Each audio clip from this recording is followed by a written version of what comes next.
To me, creativity is that trance. You are not really conscious. You are just the thing that you're making. What you're describing is my favorite fucking thing in the world. How many hours of my labor will it take to save me $500? I kind of think I'm in it for the edit. Like, that's the part where I get in a flow. That's the part where just the time, the pace makes you better. The quantity makes you better. Van Neistat is an artist, filmmaker, and creator of the YouTube channel The Spirited Man, which has gained almost 500,000 YouTube subscribers since he started the channel a little over a year ago. He is also the brother of the one and only Casey Neistat, and he and Casey made a TV show for HBO in 2010 called The Neistat Brothers. This show's about my brother and me, but this is not a reality show. Casey originally went the YouTube route, and Van went on to make TV commercials and work with artists like Tom Sachs, exhibiting his work around the world. Van's YouTube videos are unlike any other videos on YouTube. He wondered if his detail fetish was harming others. And I was so excited to sit down with him and talk about what makes his voice so unique. Okay, I want to start with something you said in an interview earlier this year. You were talking about wanting your own kingdom. And I very much feel like you now have your own kingdom. And so my first question for you is, how's your kingdom? How's it feel? It's good. The court has not revolted. The kingdom is good. I need more subjects, I think, because as you know, when you're like a DIY person, you kind of take on the whole operation. And I have a very extreme weakness of not being able to delegate. And so, you know, there's so much going on. There's the family, and then there's two things going on. There's a personal life, and then get a video made every week. But I mean, they're so complicated, these videos. And yet I don't feel like I can delegate any part of the process, including like taking out the garbage. Because I'm like, well, nobody wants to do, they're going to be insulted. These kids all went to USC film school, you know? Yeah. So the kingdom's great. And Tom Sachs, we're working on a project together, and we're doing these AM, like 6 a.m. phone calls, 9 a.m. for him. And he brought up the kingdom thing the other day, and he's like, you're doing it, man, and it's real and it's good. And I was so happy. But the reason I said that is because I had been a collaborator for so long, so late into my life. And then finally, I don't know how, but somehow I was like, this will be my own thing. Is the delegation thing because you care about the details so much? And so if somebody does the details differently, you don't like that? Or is the delegation thing something else? Why? Yeah, this is a great question. I think it has something to do with, it's like my disposition. Like, I'm a maniac. I'll be all nice and sweet on the, in my professional life. But I'm like a crazy maniac, so I don't want to like unleash that guy. And it's like delegating is a skill that I've never really developed. And in the edit, okay? Yeah. So I'm very careful to usually write everything ahead of time. And then I just shoot a shot list. Shooting to me is like, I don't really take it that seriously. Really? So No, I don't. The fastest way to do it is essentially the way I want to do it. So you script the video first? Basically. Not 100% of them, but almost all of them. And then you speak it through. You hold up a mic and you basically monologue the video. And I try not to start unless I have the breakthrough. Like, oh, this is the thing. This is the like little hook that people are gonna like. See, it seems to me like you couldn't delegate the scripting. I can't delegate scripting. No. It's the scripting is what I have to say. That is like me as an artist. Yes. I can't go to somebody else and say, hey, write a script for me about what I believe. It like doesn't work. I can't, it never comes back. Or I've tried it 1,000 times. Yes. I can't scripting, I can't delegate. But have you, I guess, after that, shooting, post-production, like anything else? Shooting, I don't care. Just shoot it. I don't care. But editing, sometimes there's the breakthrough in the editing. Sometimes it's like, whoa, because you're so far into it, you've been sleeping on it, whatever you're making, that in the editing, sometimes just a turn that I'm sorry, no one's gonna get. And my brother made me feel very good about this because he said he was giving some gigantic lecture in front of 10,000 people. And someone said, after you hire an editor, who's the first employee you hired? And he's like, who said I hired an editor? And I also heard on the Colin and Samir show, I heard them talking about Emma Chamberlain, how she said, you know, I could delegate editing, but that's what I'm in it for. And I kind of think that that's true too. I kind of think I'm in it for the edit. Like that's the part where I get in a flow. That's the part where just the time. Yeah. And it's also like the sculptural part. It's what everything's leading up to. It feels like the same thing as the crafting of a Toyota logo or whatever it is. I feel the same way. That's what editing is. Yes.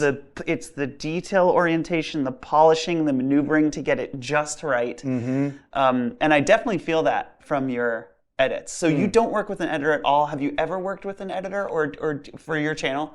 Sometimes I work with a guy named Braxton Haugen, who's great. You should check out his channel. But sometimes I'll have like the pre-editing stuff, like save all this in the different folder, you know, in the folders according to what camera it was shot on, and then load it all into the timeline and cut it down, cut obvious stuff out.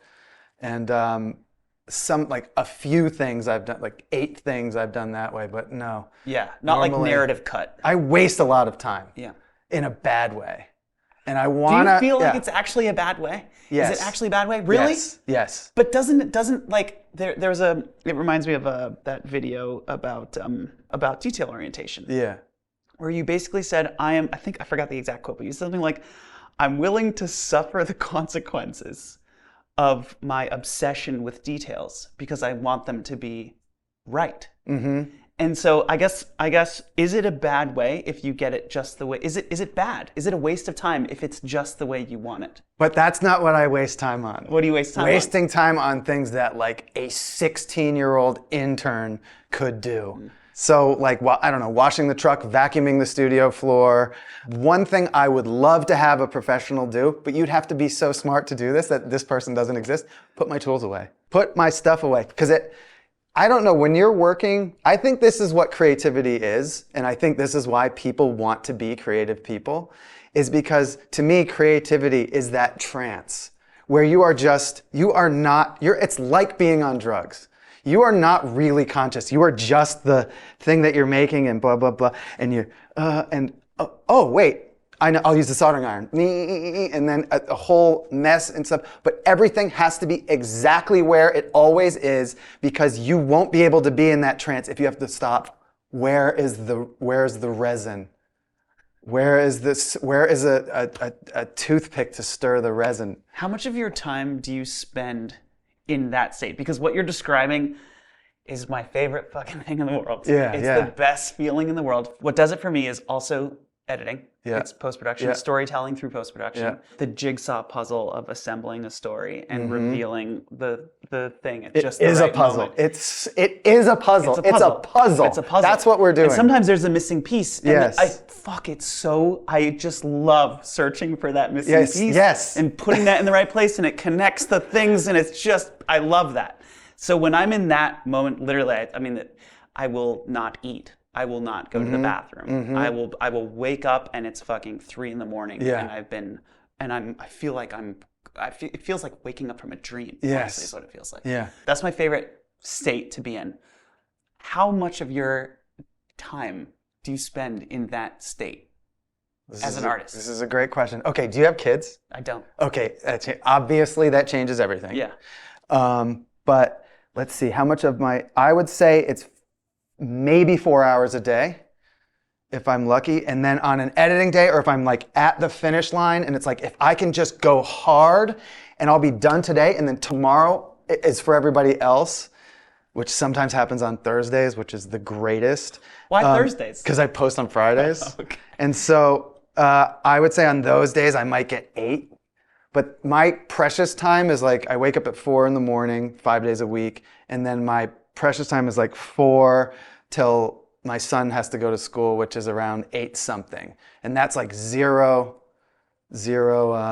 distractions. Yeah. And then, each day is different, and they overlap. So there's like a full writing day. Then there's like a writing overlapping with shooting day. Yeah. Then there's a shooting overlapping with editing day, which is today. And then there's a full editing day. And then there's a posting day that might overlap with a little tiny bit of editing or just to go through. And so the like shooting editing days is when I'm indulging in the flow state. And but the building is what I'm like there's also the building though. And you build stuff too. Yeah. So I hate shooting when I'm building.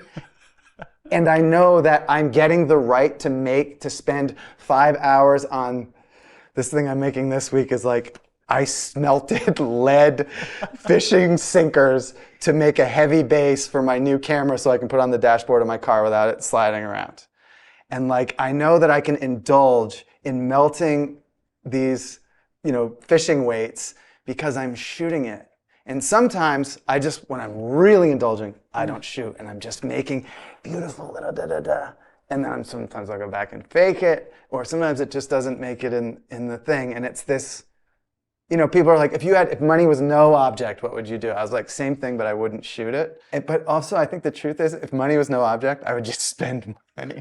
That's all I would do. So the shooting is like the enabling mechanism that for you, I guess, makes it universal. It's like the thing that is the value generating portion of what you do. It's what allows me to do it because that's what people will support. Right. Right. Right. So it's almost like the business model of your detail obsession is storytelling.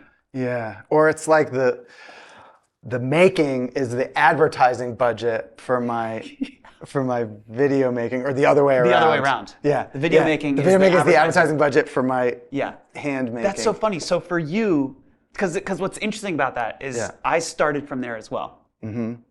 Where it sounds like for you, the product, the like thing that lights you up is the making of the stuff and the smelting and the repair and like that is your purpose on earth. And then the video making is a way to make that work, which for me, like as a musician. But it used to be the video making. It used to be. Oh, so that's different. In the beginning of the video making, in the first 10 years of the video making. Yeah, like Nine Step Brothers. It was the other, everything was feeding the video making. So when did that change for you? I think it was when it was like the overhead started to get high and I really had to have money. Yeah. I had to have, it had to be, it couldn't just be crazy, it couldn't just be reckless anymore. It had to just be a last, it had to be focused, and especially like having the kid and all this stuff. And then with YouTube, the schedule of it, right? Boom, the faster you get them up, the more the algorithm's gonna promote you. And, I don't know, the system I'm trying to develop is how do I have both, Can we talk about the schedule for a minute? There are some artists who really love that, kind of on one end of the spectrum. There's artists on the other end of the spectrum who, for them, it's like this oppressive clock of doom to like have to put something out, like to serialize the creation of art. I think for some people, that's a constraint that's exciting, and it creates more artistry in themselves, and they enjoy like living up to that challenge. And for other folks, they're like, look, I want time and I want space. I don't want a fucking algorithm telling me when to upload. If the video's not ready Friday, fuck it. The video's not ready Friday, and I'm gonna take my bloody time. I've seen folks in the full spectrum. Is that how you think about it, or where are you on that spectrum, or how? Yeah, So do you like being on the about a schedule? year ago, I was like maybe I was almost a year into or maybe I was like 6 months into the channel, and it was very successful. It was insanely successful for the amount of time it had been up. Faster than my brother. I mean, I had my brother's help because he could promote me, but faster than I got to 400,000 subscribers faster than he did. But I was working really hard and doing 2 a week, and I was just becoming a total maniac, and my mental health was just unwinding. And when my mental health goes, I get very angry, very full of rage, and I'm like tapping into that war, gene or whatever. And so my psychiatrist said to me, take a break. Take a break from the schedule. Can you take a break from the schedule? And I said, okay. And so for my first video of 2022, I said, take as long as you want to make this, to myself. And that was my schedule. And it ended up taking like a month. It was like a month. I mean, granted, it was like the Christmas, New Year's month where you're getting interrupted all the time. And it was pretty good. It was the one with the Kurt Vonnegut thumbnail. But I still felt the same weird pressure. I still felt the same time constraint. And there's a great, I think it's Revisionist History podcast with Malcolm Gladwell. And Gladwell talks about slow artists versus fast artists. And Picasso did 65,000 works of art, which is 3 pieces a day for 60 years. And then I think the other one was like Cézanne or somebody like this, somebody really super slow. So there's that. And then do you remember the director's label DVDs that came out? This is our thing that we've got in common. Okay. I fucking watched those videos frame by frame 100 times. I studied Michel Gondry. This is the one I'm going to talk about. Until my brain exploded. Yes. And in the beginning, he says, for this DVD, it was a collection of his short films, I had to decide between going for quality and going for quantity. And I went for quantity because quantity lasts, which is like so antithetical to my thinking. I still don't have my head around it. Because quality lasts. The pyramids last because they're well made. But quantity. But quantity lasts. Quantity yields better quality. I agree. This is the part that I can't quite get. Yeah. I see videos like yours and your just insane detail orientation. Can you see that? I just feel like I'm cutting corners the whole time. I'm like, all right, just let this slide. Know it. You're the only one who's gonna see this. I mean, the pacing, even the meticulousness of your labeling, the studio, the fucking date on your pencil, like everything. It's insanely meticulous. Okay. And there's a piece of me that respects that so much that I want to be that guy. But then at the same time, I have this deeply held belief that I will only improve as an artist after making 5,000 versions of the thing that I'm making. In the Picasso spectrum versus Cézanne spectrum, I see Picasso, I'm like, of those 60,000 works that Picasso made, 200 years later, 100 years later, people are talking about 20 of them. Yeah. And he didn't know which 20. Correct. When he was making This is how I think about it. Yes. And so yeah, I could spend 6 months working on one and put it out and hope that that's the one. Or I could make 60,000. And 20 of them are probably going to stick. Yeah. And if I make 60,000, I'm going to be pretty good by the time I'm at 30,500. I'm going to be pretty good at it. Yeah. And so I just try to make a lot, but it's not because I don't care about quality. It's because I care about quality. Yeah. And I think that this is the lever to quality. Does that make sense? Yeah. And that's ultimately, I think, why I do it, because I'm just like, no, the pace makes you better. The quantity makes you better. You learn a little bit, every time you do something, again, you do a little teeny little tweak. And there's like a Zen saying that the wheelsmith cannot explain what he spent 20 years learning. Like, he can't teach you how to make the wheel because there's so many tiny little teeny details, including where the chisel goes in the chisel holder. Maybe that's why it's hard to delegate. Thank you. Yes. Right? Because it's you're forced to explain what you want and how you would make something, which you're a wheel maker after 20 years, and it's in your blood and your eyeballs and your hands, and you can't explain it. Yeah. Okay. Can we talk about Michel Gondry for a second? Yes. Go Well, what I wanted to draw a difference between your videos and Michel Gondry videos. Okay. Because Michel Gondry's videos, I think the main difference is pacing. Michel Gondry's videos are, it's every 2 seconds something is happening. Whereas what I admire about your videos and what I think is separates your videos from literally everybody else's on That's YouTube. very sweet. Thank you. 15 seconds of silence.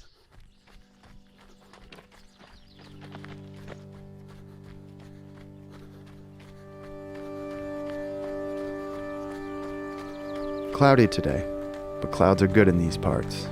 Your videos are more like watching a movie or listening to a podcast than it is like watching a Michel Gondry video. Don't get me wrong, I love Michel Gondry videos, but you use silence. It seems, I don't know why you're doing it, but it seems like you're giving the viewer a chance to reflect on themselves as they're learning from you in your videos. And so there'll be some dialogue, and then there'll be 15 seconds of silence with a little beautiful pad, some beautiful, ethereal kind of music playing, and then some beautiful shots. And you give me time as a viewer to like think about what this video means to me. And I so appreciate that generosity in your videos. How are you thinking about silence in your videos? And I guess, why are you using silence so much? Why are you giving us, does that come natural to you? Okay, no, it's two reasons. Or it might be three, but it's two primary reasons. And one of them is Andrei Tarkovsky, Sculpting in Time. Have you read that book? No, I haven't. Okay, you have to read it. Okay. Okay, it's an assignment for you. Okay. And he wrote it, I think it's the last thing he ever wrote. And he was dying when he wrote it.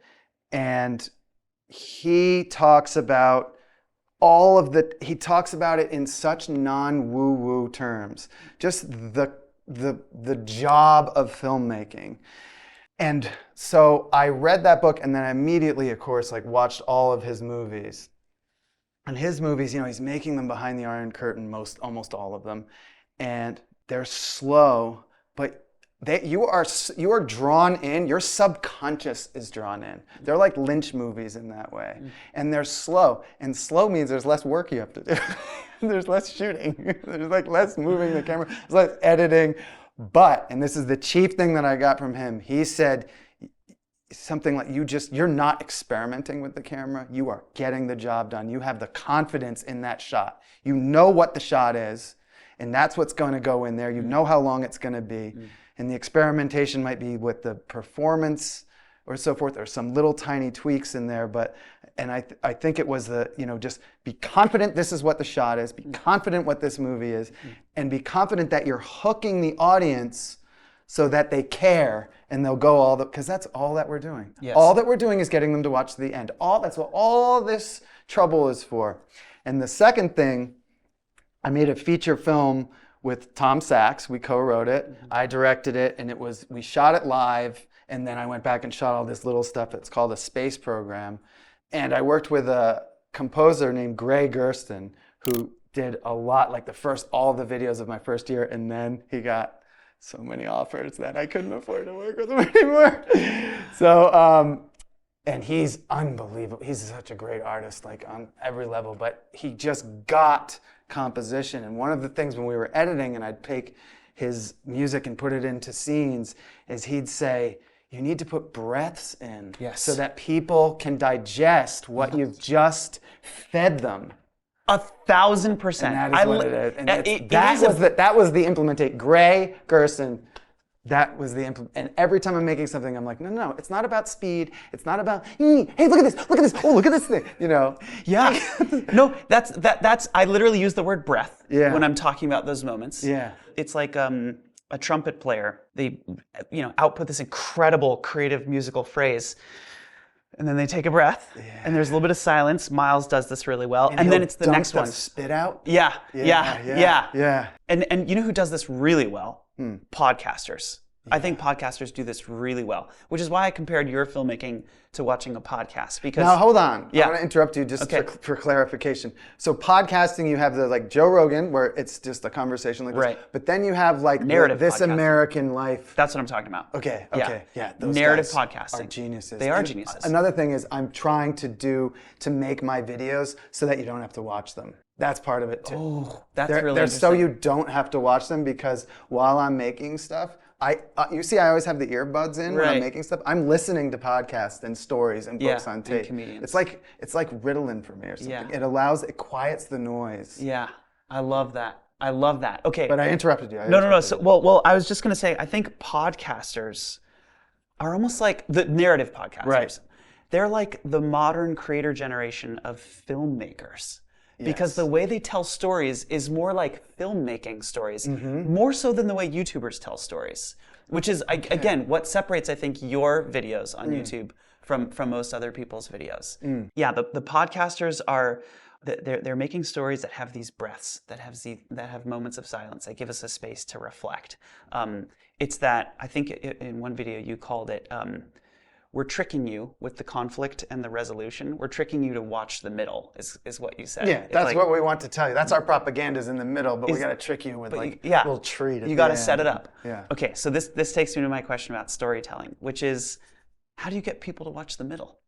How do you get people to care enough to keep going, right? You have to ask a question in the beginning that while they're watching, they get a little bit hypnotized with it, but then they also have to be like, yeah, but what about the...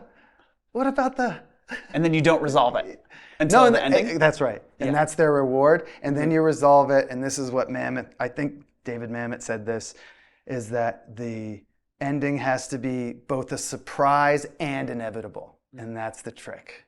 And that's what you have to suffer for. And that's why most people quit, is because that wall of where is that? That's why you also do it in the beginning with the writing, because you don't want to get out of that. And they're like, oh no, it's this. I'm going to go back and shoot, which is how I used to work. That's how Casey and I used to work when we were doing the TV series. Wait, where you wouldn't come up with the whole plot I structure would I wouldn't have like the hook at the end. I wouldn't have like the irony at the end. That's like the plot point too, like that brings you to the conclusion. And it just wasted so much time, and it's less disciplined than sitting at that. I'd use a manual typewriter, sitting at the typewriter, and just. And also, it's not as pleasant, because when you get that hook, when you get that, oh, this is what it is, you're on vacation at that point. You're just putting it down. And then when somebody in the comment, I don't read the comments, but I read all and respond to all the Patreon comments that come to me. Like, Patreon is how you communicate with me. It's like my office hours. And when someone specific, a patron who's paying me, specifically mentioned something that was like, well, that's where it was. To me, that's like the heartbeat. It's like, okay, the whole thing worked. I'm just going to keep going. Or when someone says, that's my favorite one. Yeah. This is my favorite one. Then you're like, okay. The numbers matter. The numbers fucking matter.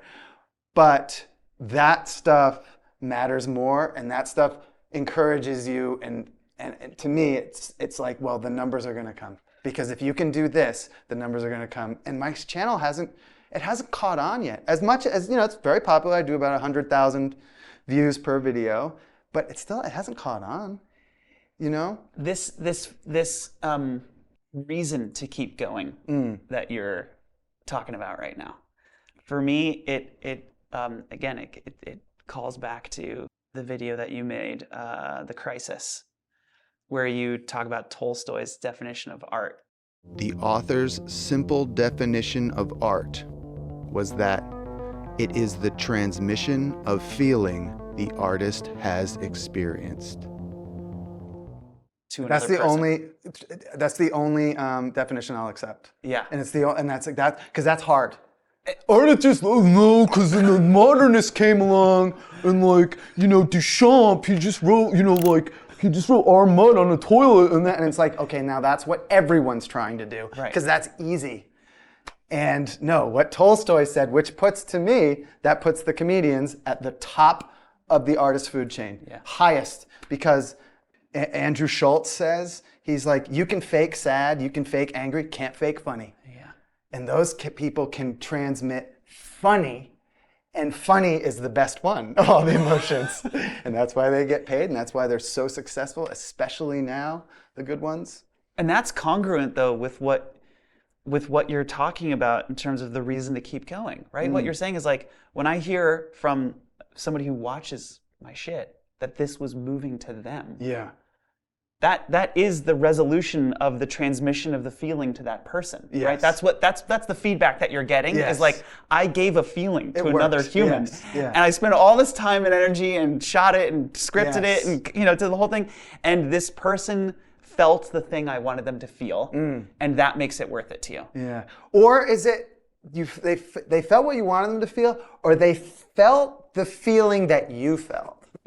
I think that is that's what Tolstoy says. Yes, He right. says it's a feeling. You're trying to like translate this feeling. I mean, there are some things that are like, have you seen, I think it's called The Worst Person in the World? Oh, I've wanted to see that, and I Joaquin still haven't Phoenix. seen Watch it. it tonight. Okay. I mean, Americans don't make these movies anymore. Yeah.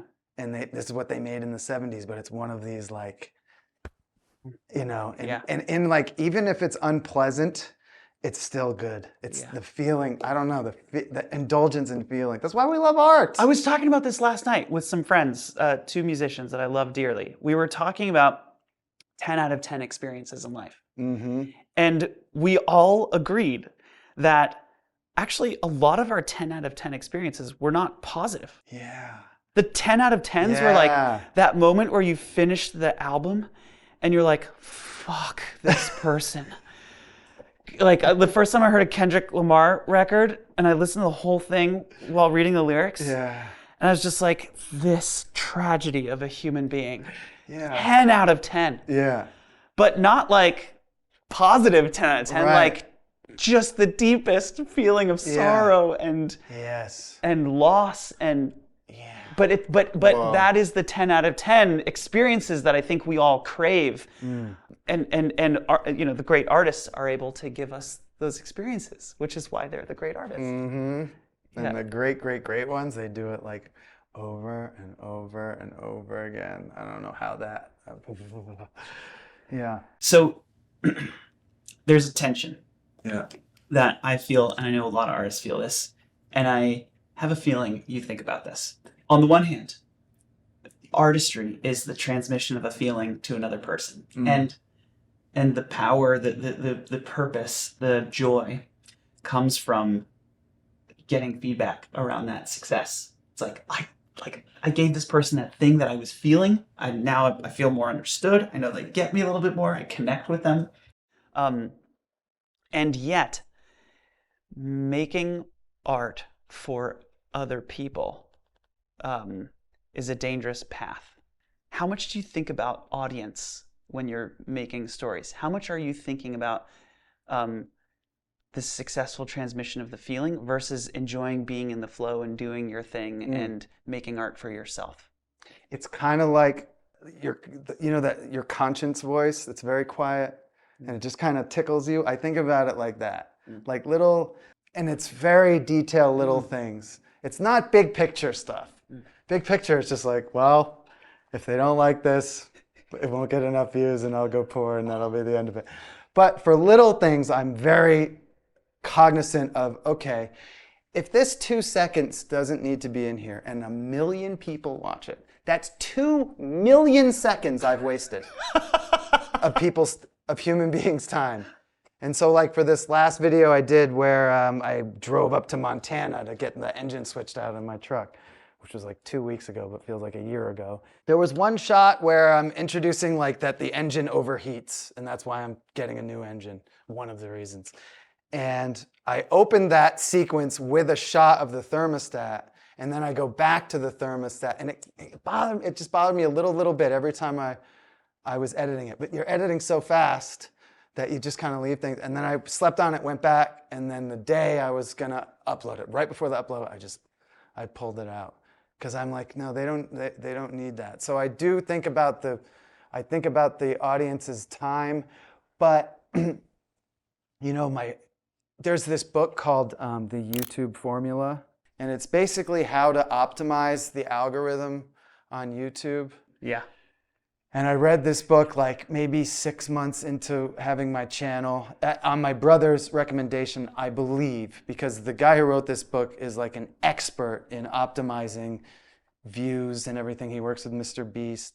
And I read this, and it was like the exact opposite that I've ever been taught by all of the people that I know that have artistic integrity. It was like the opposite of that. It was like, go back to your analytics a month later and watch the views and watch where the people drop off and find the videos that have the highest number of views and then just keep making those videos over and over again. I'm like, the whole reason I'm in this is because I want to keep doing all the weird stuff and like, I want to go through the woods, you know, with the, you know, I want to cut the stuff down and kind of, I don't know. But you know, you have to also, you're trying to find where's the balance. I'm trying to discover new like genres within my, like little subgenres within my work. And so one of the things on this, with this Montana movie, one of the things is like, oh, I fucking love talking while I'm driving the car. Like this is a little, and the sound's pretty good. And I mean, in my Land Cruiser, because it's the old engine and but I have a Tacoma and it's like a sound studio in there. Or if you're driving like a Lexus or something, they did an ad where they record like Pablo Casals or something playing cello in the back of one of those Lexuses going 50 miles an hour because they're so quiet. And so I'm building, this week's video is about me building that rig so that I can do that. But I've discovered a new, but that's just a little tiny little tweak. Oh, he's talking in his car instead of talking in his studio. And I listen to the patrons. I take sometimes they'll be like, you should make a video about something, and I make it. There's a lot on there. A lot of videos I've made came from the ideas from patrons. Is that because you want to serve that community more, or is it because you think the ideas are better? I think it's both. But, you know, also you got to come up with a new thing every week, Yeah. you know? And it used to, before I had Patreon, for me, Patreon is like, I'm taking advantage of my patrons. Because before, and I made an episode about this, before Patreon, on my Mondays, which is like solely writing, a lot of my Mondays were just spent on what's the big picture idea. And that should be kind of immediate. You should have just file folders full of those that you can't get to. And I didn't have that. And so with the patrons, it's like, oh, I had an idea like this, and then this patron said to do this. I'm just going to do it like forbidden practices in the shop. That was a patron's idea. Number 7, no tripwires. It's connected to a sledgehammer, goes around the leg of a tripod. This book that you read about filmmaking on YouTube or optimizing YouTube or whatever the book is about. I think it's called the YouTube Formula. So this is the other thing that I'm not surprised you didn't like this book, because I'm not exactly sure how to frame this, but for me, I'm a very outcome oriented person, which isn't to say that I don't love processes and making things and details, and like I do. And I think in order to be an artist, you kind of have to get lost in the grind, you know? And I don't know, there is also a very large piece of me, like just as a person, I really think about 5 years from now, 10 years from now, and I'm trying to like get there. Yes. And sometimes it makes me, if I'm being really honest, it makes me feel like less of an artist.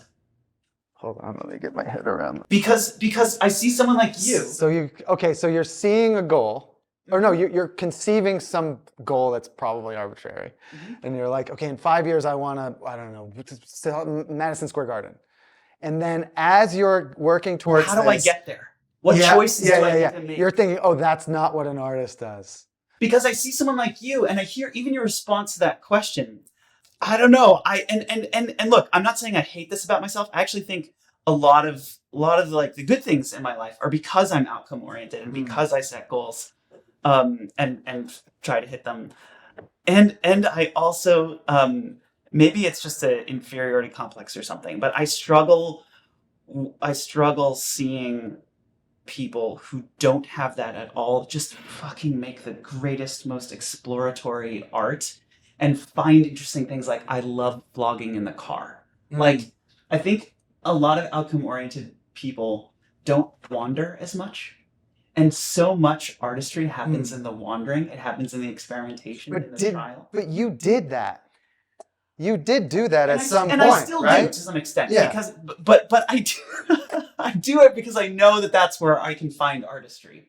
Okay, I'm going to tell you a couple of things that'll make you feel a lot better about Okay. this. Okay, you should, I don't know if you've seen it, but rewatch the Ken Burns documentary about Mark Twain. Okay, I haven't seen it. The only reason, not the only reason, but a major reason why we still read his books, and a lot of those monster books that he wrote, Yeah. he was in trouble, and the only way to get out of it was to write his way out of it. He lost a fortune on some stupid gadget that he invented. He invested all of his money, and he lived like a king. He was super, super rich. But my point is he could make writing. That's where he could make money. And he knew his money-making skill was writing. And in the end, we got his great books because he had debts and because he needed money for stuff. And Oh my God. I think, you know what I mean? Yes. It's not like you take these romantic characters. No, they weren't like that. They were just like us. They were probably worse. Yeah. Or Caravaggio or whatever. People writing themselves out of jail because, You know what that reminds me of? It reminds me of the Beatles' time in Hamburg. Do you know about their time in Hamburg? well, that's where they got their 10,000 hours. They were a covers band. Yeah. They played 6 nights a week. Yeah. And they were just grinding through covers for 3 years or something. And 3 of those early years, which is 20, 40-year-old years. Yes, totally. Totally. Yeah.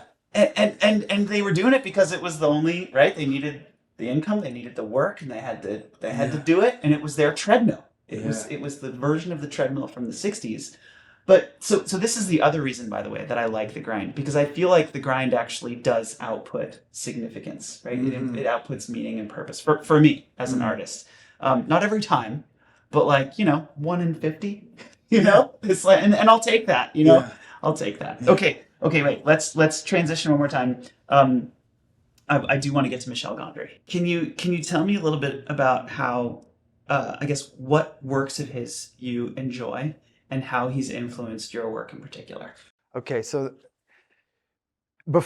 I know old guys always talk about before the internet, but before the internet and before New York, where I lived in New York, I had zero access to any kind of art that was being made today besides pop music and music videos. And what I know now, but I didn't know back then, is that those videos were the art of the era, and they were made by probably the best art in the era because there was a lot of money in it. 100%. And I didn't know that that's what I was experiencing was art. And then I started making my own videos in 2000. I bought a video camera, iMac, digitized the family home videos, and edited them to a 1-hour thing. And then after that, I had a camera, so I was making videos every single day. We have the same. And so I think those came out in 98, 99, those DVDs. And there was the Spike Jonze one, a Michel Gondry one, and then Chris Cunningham was the third one. And watching Michel Gondry, he was utilizing resources that I had access to. I mean, besides he's doing the White Stripes videos and stuff. I don't have the White Stripes. But technically, there wasn't anything, I could see how it was made.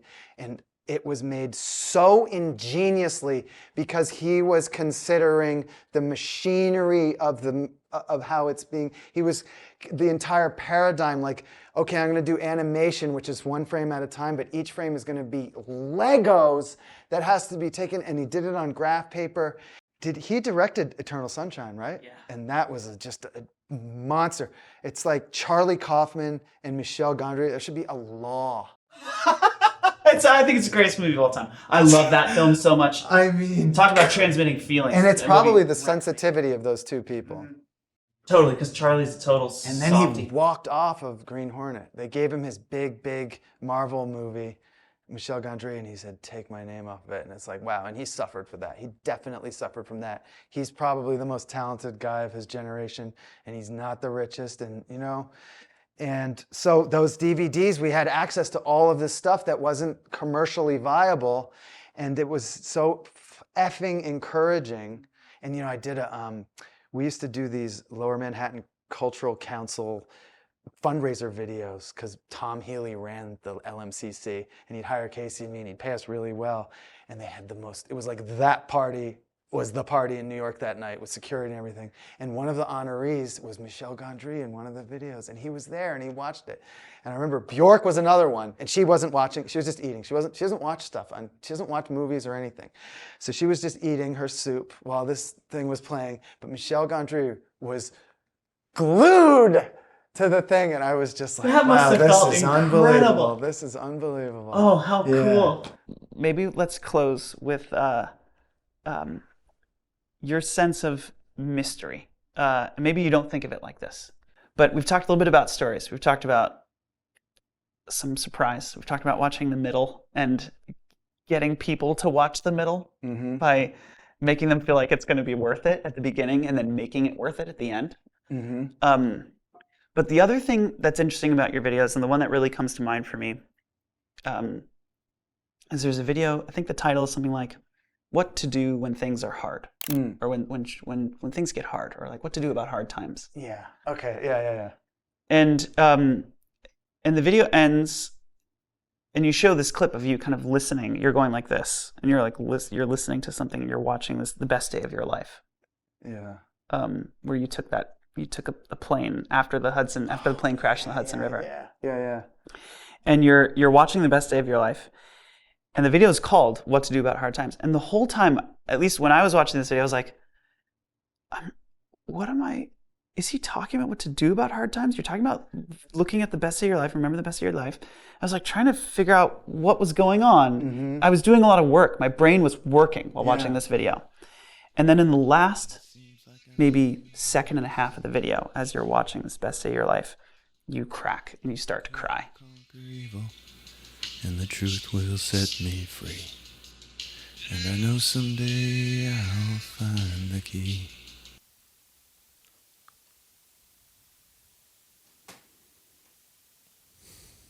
But now I'm trapped. Oh yeah. Oh, because I was listening to "Trapped" it's Jimmy Cliff, but I was listening to Bruce Springsteen, and that song, you know the song, right? I don't know the song. Oh my God, write it down and listen to it. Okay. And this is where I go. Oh my God, I can't even talk about it without crying, because that's where a long time ago I was like, I got to make a video about this song, about Bruce Springsteen, about what this song does for me. And it's about, he's like, it's hard to talk about because I'm a very sensitive person. He just talks about, he's like, I'm fucking stuck. I'm in this situation. You're smarter than me. You got me against the rope, and I'm gonna get out of it. I'm gonna fucking outsmart you. I'm gonna outwork you. And he's like, but now I'm trapped. And it's like, and that's the part of the song that's like the explosive part, the core, but now I'm trapped. And that's the part that he's screaming. And it's like, that is exactly what it feels like. That is exactly, when you get real, because I was that was probably almost exactly a year ago. And that was when I was talking about earlier, when I was just working way too much, and then my rage, and it's like the last fuel you have is that fucking fight or flight, is the fight to get and I was trying to do 2 a week, and that was I was really I was torching thing, not literally, but was kind of destroying all the people around me, and that's what it felt like, because I had to get this video done. I had to, and that's what I'm listening to, and I was just the thing was I'm so sensitive to that song that I was I know if I'm listening to that, even with the camera on and all this stuff, I'm not an actor, but I know it's going to break. I can't get through it. Van, thank you for doing this. Oh man, this is a dream of This mine. is really fun. I feel like we could go another 5 hours. Oh, on this. yeah. We could do 5 hours on just Michelle. Yeah. But thank you for hanging with me. All right, it was great. Thanks for having me. Cool.